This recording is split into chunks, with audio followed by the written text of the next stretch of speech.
Winter, 1740. The battles in North America.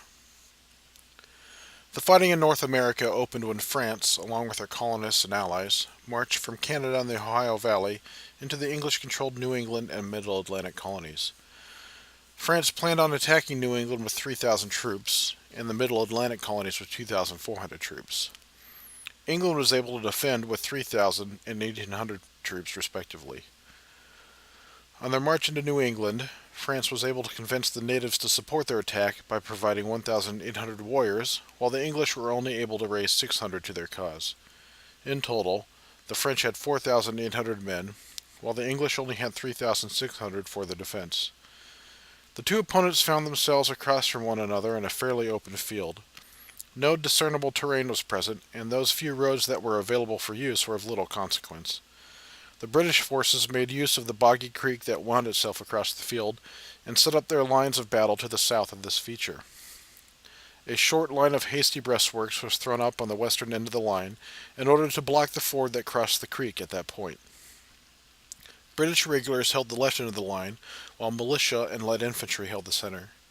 A number of Native American warriors were positioned along the right flank. The French positioned their lines approximately a quarter of a mile north of the creek. Units of Native American warriors were positioned upon both flanks, while two French regular infantry units, along with a Canadian militia unit, itself posted in the center with the regulars on each flank, held the center of the French army. Louis-Joseph de Montcalm, commander of all French forces in North America, had a relatively simple task before him: break the spirit of the English defenders and force them to surrender New England. This simple task, though, was hampered by two important issues. First, having marched across the Canadian and New England wilderness in the wintertime, Montcalm finds his supplies dwindling. He has enough to fight one battle, and, if unsuccessful, able to retire to the warm walls of Quebec. By Providence's grace, he finds himself on a battlefield that, had he planted himself, could not have turned out for the better. He outnumbered his opponent on terrain that was open with no hill, forest, or town with which to anchor a defense on. There was a creek to deal with, but this was not seen as an insurmountable obstacle. Montcalm's confidence would have been higher had it not been snowing heavily for the past number of days. This would certainly slow the advance, let alone cause difficulty for the soldiers firing their muskets. Regardless, Montcalm was out of options: deal a decisive blow, or retire. To this end, he proposed that the native units on the right demonstrate against the English breastworks. They certainly weren't expected to take the works, but to at least keep the English left flank anchored to that spot to prevent them from reinforcing their right. The French infantry would move forward and exchange fire to wear down the English center, while the native units on the left would engage their counterparts on that end of the line to drive them from the field and to work their way into the English rear. The brigade commanders were all in agreement with the plan, and they moved out to position their troops. It was well past noon by the time the forces were in position and Montcalm gave the order to advance. It was a slow and laborious trundle across the deep snow. As the French advanced, the English soldiers adjusted their position forward and placed themselves on the immediate southern flank of the creek in order to deny the French an easy crossing.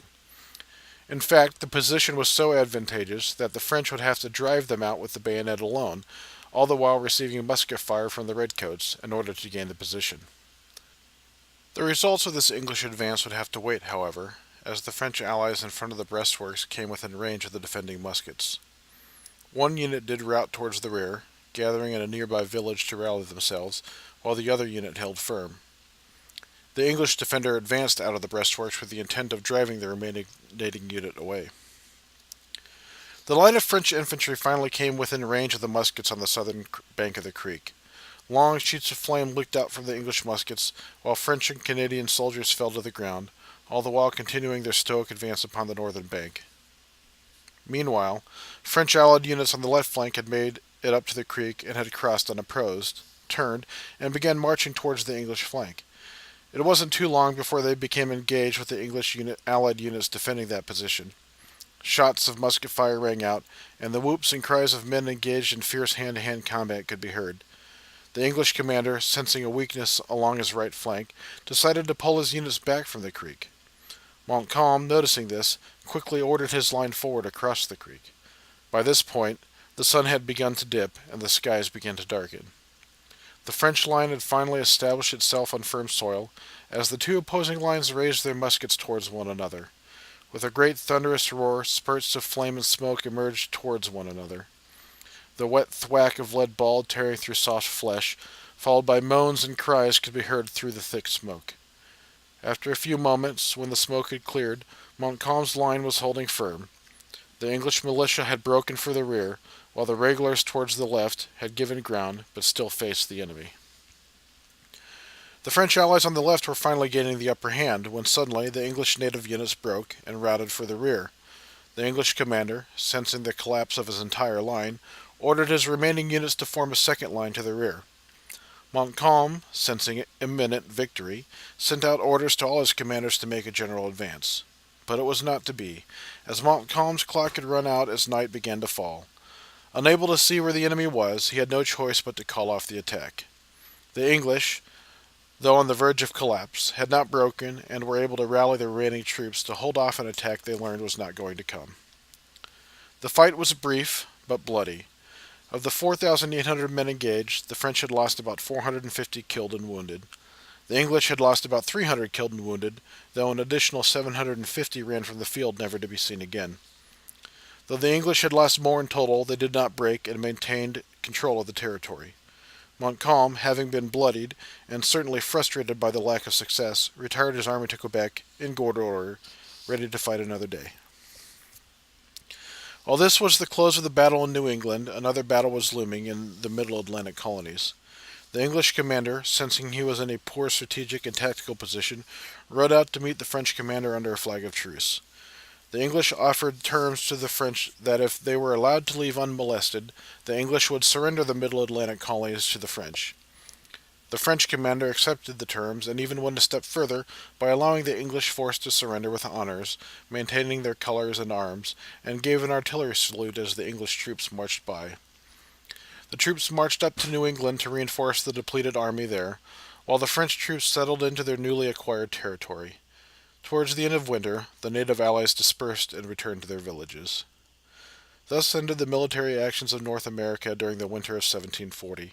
The French failed in their attempt to gain New England, though only lost 1 SP in the process, though the English lost 2 SP for their efforts to keep the territory.